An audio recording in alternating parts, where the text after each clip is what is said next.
¿Listo? Acá también, miren, unas células alargadas, otras de diferentes formas, ¿no? Este es muy chévere. Esto es, miren, la invasión linfovascular. Generalmente las neoplasias malignas, si miran que estas células que no tienen una forma particular definida, que probablemente son células epiteliales de algún lugar lejano. ¿Por qué es un epitelio? Porque los epitelios tienen desmosomas, ¿no? Todavía se alcanza a observar ese entramado como si fuera luminado, por eso uno sabe que estas son células epiteliales de qué. Hasta ahí no. Pero miren que este es un vaso linfático. Miren, aquí está su endotelio y encontramos esta invasión, ¿sí? Esto se conoce como en forma de émbolo, ¿no? Y obviamente eso es un indicador de algo maligno. ¿Listo? Generalmente pueden ser lo más comunes que sean vasos linfáticos, pero también vasos venosos podemos encontrar esto. Lo más comunes en vasos linfáticos. Y generalmente la mayoría de tumores o neoplasias malignas epiteliales tienen invasión linfática y generalmente la mayoría de neoplasias de origen mesenquimal tienen invasión a través de vasos venosos o arteriales en algunos casos. ¿Listo? ¿Dudas hasta ahí? Fácil, ¿no? Hay algo interesante, no sé si ustedes o pregúntenle al profe Decenio qué es un carcinoma inflamatorio, porque eso es una denominación clínica y patológica, que es de lo nuevo que sale en la nomenclatura, en el artículo del 2011. Los carcinomas inflamatorios en gatos y en perros tienen un pronóstico muy malo, demasiado malo, y resulta que son básicamente consecuencias de una neoplasia mamaria previa. A veces hacen ovarias esterectomías, mastectomías radicales, y después aparece una masa de rápido crecimiento con inflamación, ¿sí? Y secreción supurativa, ¿sí? Y resulta que en el micro, lo que uno observa, si se dan cuenta que estas son células epiteliales, parecen como si fueran nódulos, realmente taponan vasos linfáticos, ¿sí? Y por eso hay inflamación, pero es la consecuencia de generalmente una neoplasia previa que hubo, que fue hecha del células. Por eso hay que tener mucho cuidado, hay que hacerlo bien, ¿sí? Lo que les recomiendo, ¿sí? Aunque eso se ha perdido afortunadamente. Antes casi todos hacían mastectomías parciales, ¿sí? Pero ya cada vez se ve que hacen unilaterales o bilaterales. Bilaterales tratando de hacerlo lo más grande posible. ¿Saben por qué les digo? Porque si usted tiene un nódulo pequeño, una glanda mamaria, un perro, ¿sí? Probable, y este contralateral esté aparentemente normal, probablemente la que sacó la masa es un carcinoma grado 1, probablemente la que está al lado todavía está en una fase con displasia o anaplasia o con una tibia, ¿sí? O probablemente usted saca esa masa, pero como el drenaje linfático es compartida de las glándulas mamarias, después de un tiempo la otra. Entonces, eso ya hay criterios clínicos cuando ya tienen más de un tamaño en que la gente se impresiona, ¿no? Porque son masas pequeñas y sacan todo el tiempo. Ya a veces he visto a cirujanos, no sé cómo hacen, le entregan uno como una chaqueta para hacer toda la piel, no sé cómo hacen los colgados, pero sacan todo, ¿sabes? Es impresionante. Listo, ¿no? Bueno. El conteo mitótico. ¿Listo? Esto es bien interesante y estas fotitos son muy, muy chéveres. Digamos que la mitosis es un proceso continuo, o sea, no es continuo, tiene varias etapas, pero es un proceso que tiene varias fases como tal, pero microscópicamente a lo que nosotros le denominamos como figuras mitóticas son ciertas etapas del ciclo celular y de la mitosis, concretamente de la mitosis que podemos visualizar, solamente algunas etapas. ¿Listo? Generalmente la profase, el núcleo tiene esta forma particular donde los núcleos desaparecen, las cromatinas se condensan y se hacen visibles. La anafase podemos visualizarla con estas características como si fueran, hagan de cuenta, dos barras, ¿no? Que se encuentran. ¿Listo? La metafase, ¿sí? Que se condensan, los cromosomas se encuentran en la placa metafísica, es decir, en el plano ecuatorial. Y las telofases. Digamos que estas son las etapas que nosotros podemos visualizar de la mitosis en una lámina. Hay más etapas, obviamente, ¿sí? Pero es lo que nosotros podemos ver en hematoxilina y oscila. ¿Listo? No, o sea, para mí no es importante que se las aprendan exactamente, ¿sí? digamos, nosotros nos encargamos de hacer el diagnóstico, pero sí que entiendan a qué estamos haciendo referencia. ¿Listo? Como yo les decía ayer a los del día lunes, antes lo que se hacía en patología era tomar 10 campos con el objetivo de 40x, 10 campos antes, ¿no? Ahorita estamos pasados. Tomaban 10 campos al azar con el objetivo de 40x y se contaba el número de figuras mitóticas, ¿sí? Y al final sacábamos un conteo. ¿Listo? ¿Por qué se hacía eso de forma antes así? Porque se suponía que si usted llega, toma un tejido al azar, varias zonas, resulta que una neoplasia no se comporta igual. Hay zonas que son más activas y hay zonas que no son de comportamiento activo. ¿Sí? Es decir, que hay áreas donde podrían haber conteos mitóticos más altos y otras donde podrían haber conteos mitóticos bajos. Entonces se creía antes que si lo hacemos al azar tenemos la misma probabilidad de escoger áreas activas como áreas que no estén activas.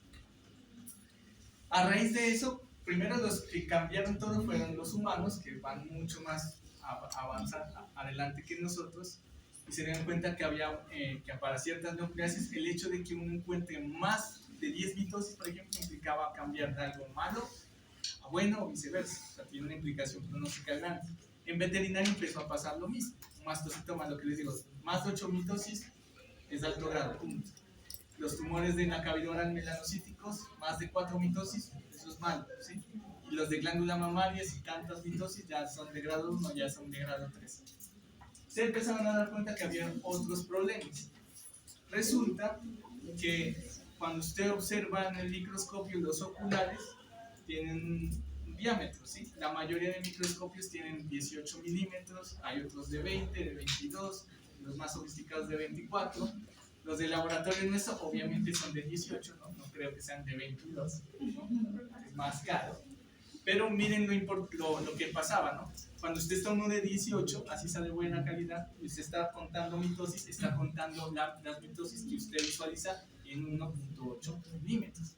Y si usted está con uno de 22, como por ejemplo el que tengo yo, el mío, usted está contando ahí mitosis en 2.2 milímetros. Entonces eso puede haber variabilidades, ya les dije que para algunos casos es significativo. Por eso ahora lo que se hace es contar las mitosis por área, y la estandarización mundial en veterinaria son 2.37 milímetros cuadrados. ¿Listo? Entonces ahora uno cuenta las mitosis en 2.37 milímetros cuadrados. ¿Cómo se hace eso? De acuerdo a cada microscopio, uno aplica una fórmula que es un factor de corrección y uno corrige el desfase del microscopio. Generalmente los de 22 y 24 les baja el conteo porque son de alta, y los de 18 les aumenta el conteo, el resultado final. Pero para ustedes lo importante es que entendamos de dónde viene ese 2.37 milímetros. ¿Listo? Y a veces yo lo hago en investigación cuando cuento células caliciformes, por ejemplo, para algo, entonces necesito que quede estandarizado. ¿Listo? Bueno, y hay algo a veces, esto es grave, ¿no? Hay otras características. Cuando encontramos mitosis atípicas, es decir, que no se parece muy claramente a alguna de las figuras mitóticas, se conoce como atípica, y eso es algo malo, ¿no? O sea, aparte que se está replicando como sin control, lo hace mal. Entonces se llaman mitosis aberrantes, ¿no? Cuando uno ve una mitosis aberrante, eso está mal. Esto la cosa no pinta nada bien. Y las neoplasias malignas en general tienen áreas con necrosis de coagulación o necrosis de liquefacción, dependiendo del tejido. ¿Listo? Entonces cuando uno encuentra necrosis, mitosis atípicas, la cosa no está tan buena. ¿Listo? Entonces, bueno, eso es importante tenerlo en cuenta. Al final vamos sumando esas características y ustedes saben qué es. ¿Listo? Por eso en el parcial leen el reporte y van sumando, van analizando, y ustedes al final dicen, esto es tal cosa. Si yo fuera el veterinario, ¿qué haría con este paciente? ¿Listo?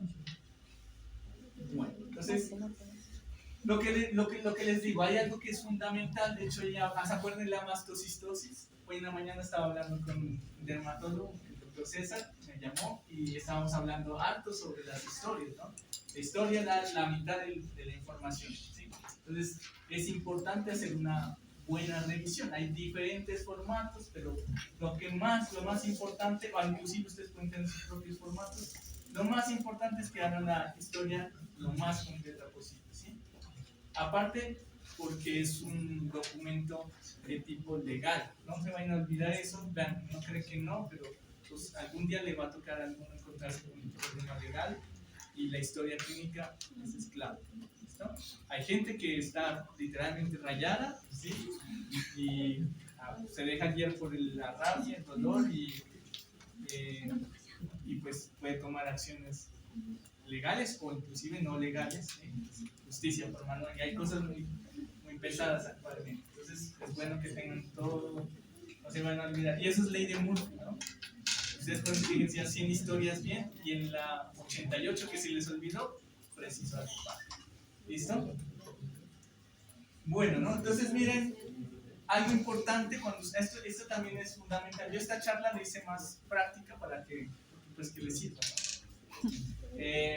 Es importante cuando usted hace en la remisión saber si la biopsia es incisional o excisional. ¿Listo? Cuando es excisional usted hace la exéresis completa de la masa, pero como yo les dije, a veces no es posible clínicamente, ¿sí? Por mí que todos pudieran sacar todas las masas completas, pero una vez me dijo, iluso, ¿no? O sea, no se puede, ¿sí?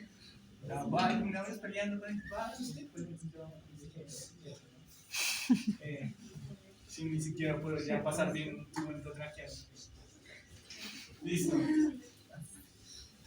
Listo, entonces miren que las incisionales uno toma parte. ¿Por qué es importante? Porque hay que advertirle al propietario, ¿sí? Que van a tomar una parte de la masa porque no la pueden sacar o porque quieren tener un diagnóstico rápido, ¿sí?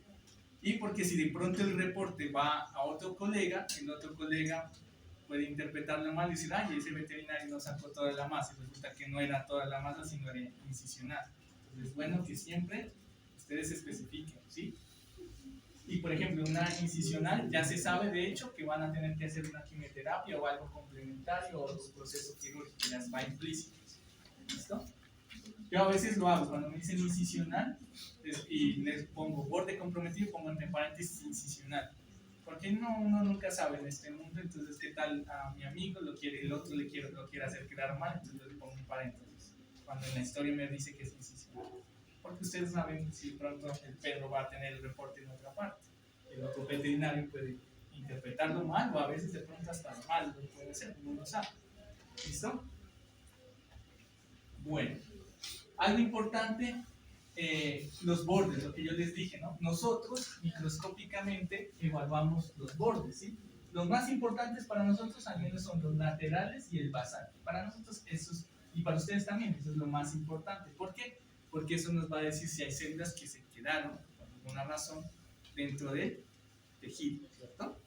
Entonces, miren, los bordes. ¿Cómo se hace? Miren, ustedes en este caso díganme en esta muestra, bueno, aquí está el borde. Bueno, ustedes que creen que esto es una biopsia, que por eso uno tiene que ser muy generoso, ¿no? Como cuando hacen la exéresis, ¿no? Miren que ustedes que creen en este caso, que ustedes creen que el borde está comprometido o está libre. Está libre. Comprometido, ¿no? Eso a veces pasa, por ejemplo, en los mastocitomas. Esta mañana hablamos de mastocitomas y mastocitos, por eso a veces pueden ser muy profundos. Entonces uno cree que saca toda la masa y resulta que la mitad está por debajo. ¿Sí? Entonces por eso hay que ser. No hay una estandarización oficial, digamos que no hay un estudio claro, pero mínimo, al menos mínimo, que hay unos 2 centímetros de tejido que ustedes estén seguros que está normal. ¿Listo? Al menos. Pero lo que les digo, no hay un estudio exacto que le diga de aquí hacia acá es seguro o no. ¿Listo? En humanos sí. Este egoísta me llama que no quiero sus paquetes, no los quiero. Listo. ¿Y esto ustedes qué creen? ¿Que está bien o no está bien esto de acá? Este que está demostrando aquí. ¿Creen que están comprometidos o no están comprometidos los bordes? Sí. Mírenla. Yo creo que no, miren.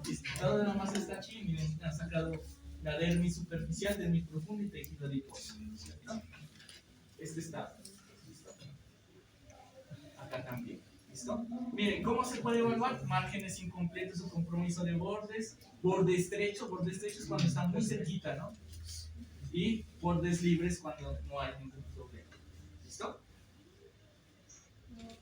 Hay varias formas, ¿no? Lo que yo les dije, ¿no? Lo más frecuente, lo ideal, digamos, yo les digo de lo ideal a viva la 1. Lo ideal es que uno utilice tintas quirúrgicas, ¿sí? Estas son las tintas que a veces utilizan cirujanos plásticos o utilizan los patólogos. Y estas tintas, cuando ustedes envíen la masa, nos sirven para marcar el corte. Lo ideal es que lo hagan ustedes, pero a veces no lo hacen, entonces a uno le toca marcarlo, ¿no? Entonces uno se llena de eso, no mentira, no lo hace con cariño, ¿no? Tan chévere, uno se va riendo.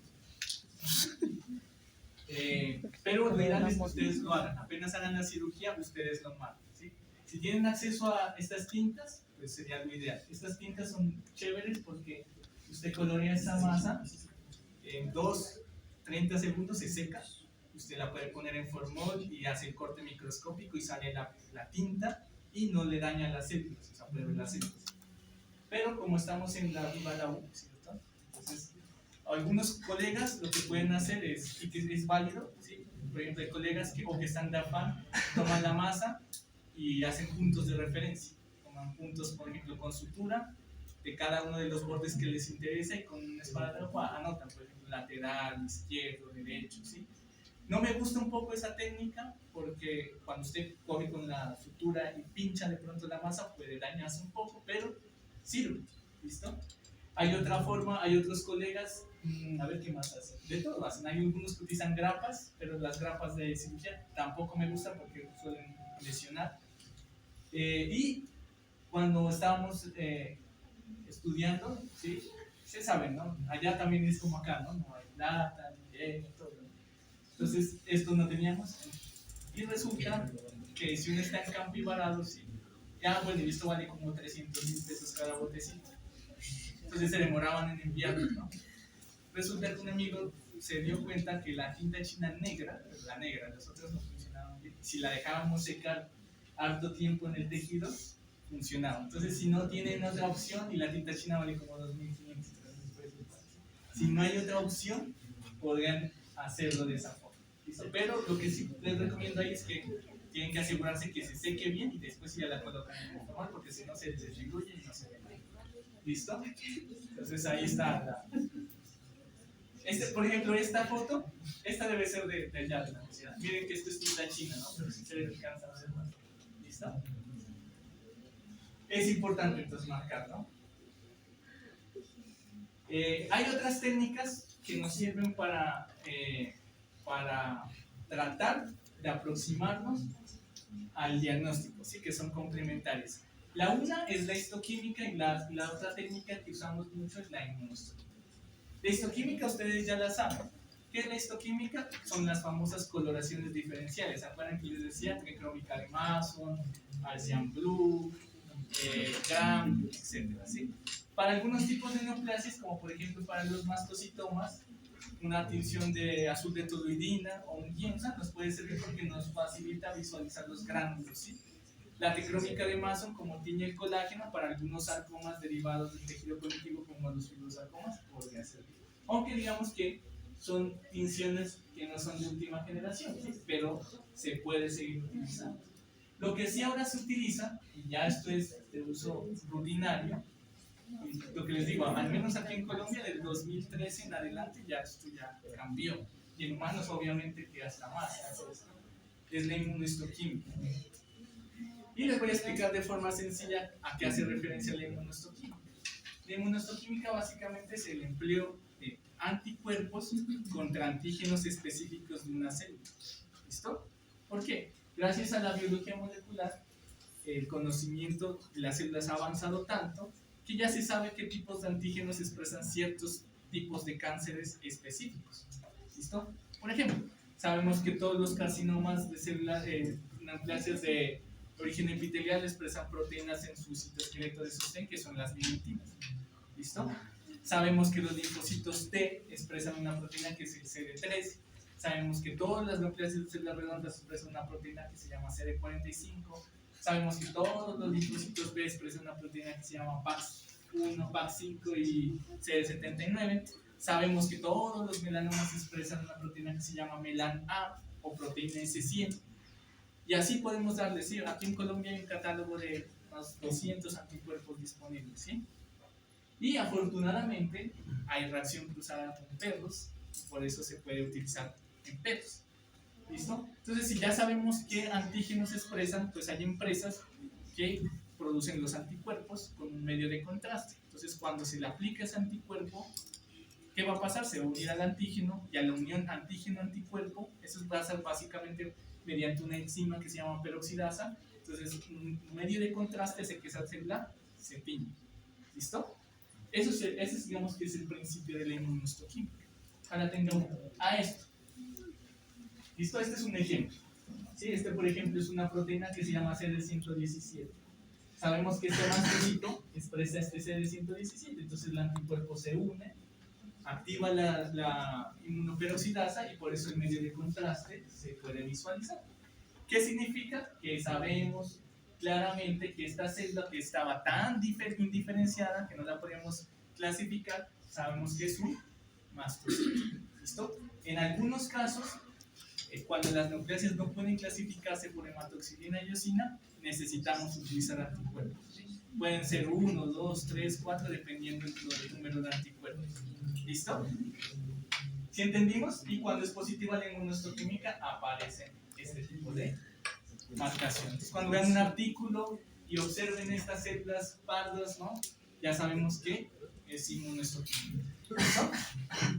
Eso es diagnóstico. ¿Para qué nos sirve la inmunohistoquímica cuando usamos para el diagnóstico? Para saber qué tipo de líneas celulares, ¿sí?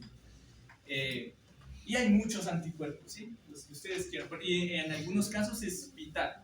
Por ejemplo, en los linfomas, se sabe que los linfomas de células T son más agresivos y no responden de forma adecuada a la quimioterapia.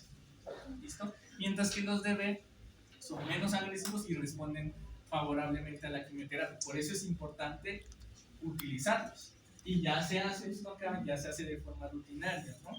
Por eso es que tenemos que entender. Hace unos 3 años yo no lo explicaba, pero ahora ya es necesario, ¿sí? Y así va a ser, el mundo va a cambiar, ¿no? ¿Listo?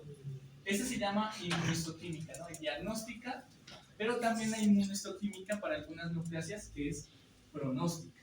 Y lo más importante en este caso, cuando hablamos de pronóstica, pues es el tiempo de sobrevida, que se mide en semanas. ¿Listo? La supervivencia se la mide en semanas. Por eso vuelvo y les decía, como hace 8 días, por qué no estaba de acuerdo con los sistemas, con el sistema de salud aquí en este país, si la supervivencia se mide en personas en semanas y una autorización se puede demorar 1 mes, 2 meses con tutela, pues chao, ¿no? De hecho hay un artículo en el cual el lunes les decía, ¿no? Que hace un estimativo de cuánta es la mortalidad probable secundaria asociadas a negligencias, y se cree que más o menos está entre los 2 millones de personas a los 9 millones de personas muertas, ¿sí? Como para darles algo general, para que entendamos lo grave que estamos, más o menos en la Segunda Guerra Mundial murieron 6 millones de personas. Entonces, ni siquiera ni en Ucrania, ¿no? Son por causas secundarias asociadas a la mala atención que ha derivado de todo. Entonces yo creo que sí debería cambiar, ¿no? Digo yo, ¿no?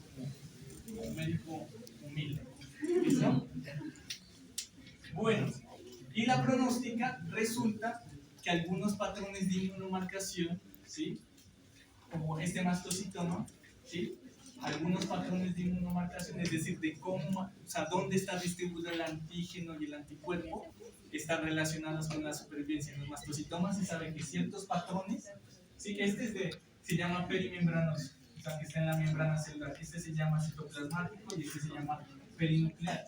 Estos de acá son malos, o sea, estos son malos, estos a veces ni siquiera con intervenciones, este es, o sea, por muy alto grado que sea, le va a ir bien, ¿sí? Entonces todo eso lo va a utilizar el oncólogo para tomar la decisión y para explicarle al propietario si es mejor intentar hacer un tratamiento o es mejor darle soporte y para que tenga calidad de vida y no emplear en vano algo que sabemos que de pronto le va a causar es más estrés que beneficio.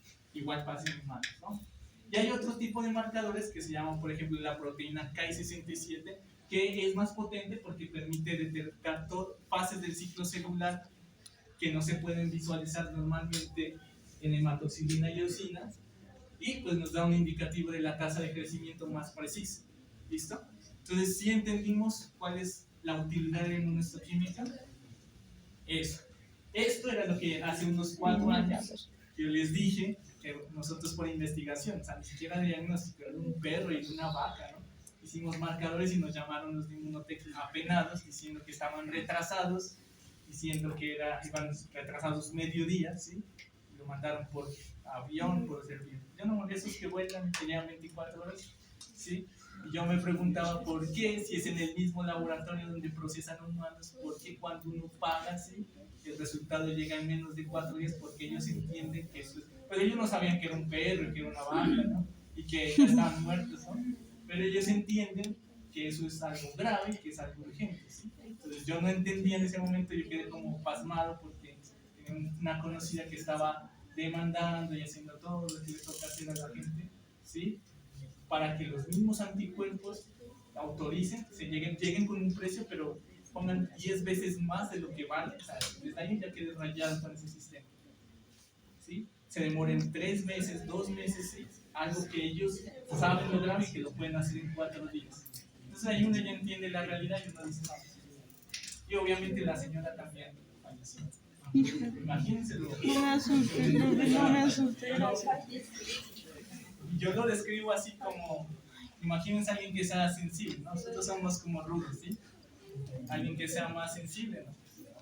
Este es un caso muy chévere, este es de sabueso. Y este era una masa en el intestino de un perro, pero digamos que tenía un comportamiento relativamente benigno, era un tumor de células fusiformes, ¿sí? Pero resulta que dentro de los tumores de células fusiformes que son del tejido conectivo están los leiomiomas, que tienen un comportamiento benigno, que no tienen ningún inconveniente, pero últimamente hay un tumor que salió hace poco que se llama GIST, que se llama tumor derivado del estroma gastrointestinal, es GIST, que no se lo puede diferenciar en hematoxilina y eosina. Entonces lo que hicieron, o lo que hicimos en esa vez, fue mandar un marcador inmunohistoquímico que era, en este caso se llamaba actina de músculo liso. Esta es la neoplasia, miren, todo marcó, todas las células, o sea, que era un leiomioma, y este es el control, miren. Por eso todo lo que es tejido músculo liso está marcando, ¿no? Esta es la muscular de la mucosa, estas son las capas musculares, aquí hay algunos miofibroblastos, y por eso se observa así de chévere. ¿Listo? Este es un sarcoma de tejidos blancos, otro ejemplo de un tumor derivado de dónde se la ven. Parece que es un tumor derivado de la pared del nervio, que también es un sarcoma de tejidos blancos, y este también debe ser onque de sabueso. ¿Qué utilidad tiene para el clínico? Pues comparemos, ¿no? Miren los mesenquimales, que es, digo, los tumores de origen de células fusiformes alargadas. ¿Ustedes qué creen benigno o maligno? Linfoma, ¿no? ¿Y esto ustedes qué creen? Maligno, ¿no? Este es de hueso. Los tumores de hueso en veterinaria, desafortunadamente, si son esqueleto pendicular, que son malos. A veces aquí en el esqueleto axial puede ser menos mal, pero no es bueno. Listo, ¿qué hora son?